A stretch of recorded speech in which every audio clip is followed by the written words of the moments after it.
Welcome back sa aking channel. OG Diaz kinumpirmang may problema kay It's Showtime host Ryan Bang at fiancé nito na si Paula Huyong. Ryan hindi na matutuloy ang pangarap na kasal, panuurin at pakinggan ang buong detalye.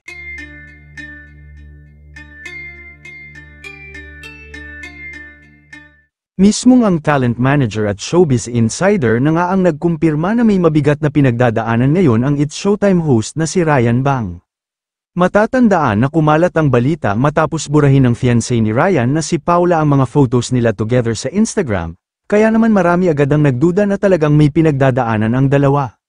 At mas lalo pang lumakas ang kutob ng netizens nang mag-post si Paula nang hindi nasuot ang engagement ring nila ni Ryan, kaya naman para sa mga netizens, ay baka hiwalay na ang dalawa. At ang masakit pa dito, ay baka hindi matuloy ang kasal na pinapangarap ni Ryan Bang sa kanyang pinapangarap na babae.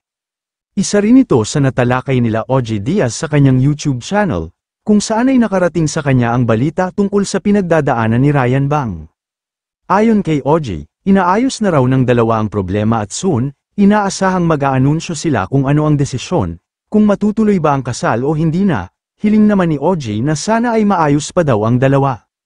Marami tuloy ang kumi-question sa fiancé ni Ryan, kung talagang mahal niya ba talaga ang host, o sadyang sumabay lang siya sa agos. Dahil sikat si Ryan Bang, kaya naman ang mag-propose ito sa kanya ay hindi na ito nakatanggi. May ilang netizens naman ang nagsasabi na baka nabigla rin ang babae, dahil nagmadali si Ryan sa pagpo-propose, at baka hindi pa talaga ito handa sa plano ni Ryan na pagpapakasal.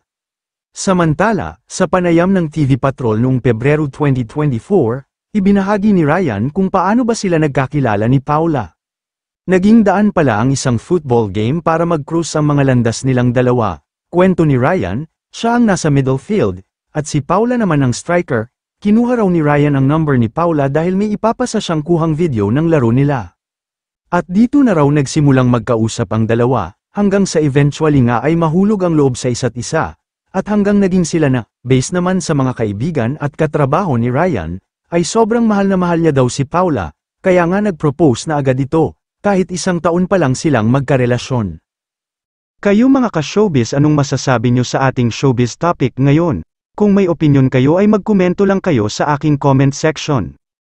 At syempre kung bago pa lang kayo sa aking channel ay mag-subscribe na kayo para lagi kayong updated sa mga showbiz trends na ina-upload ko. Maraming salamat po.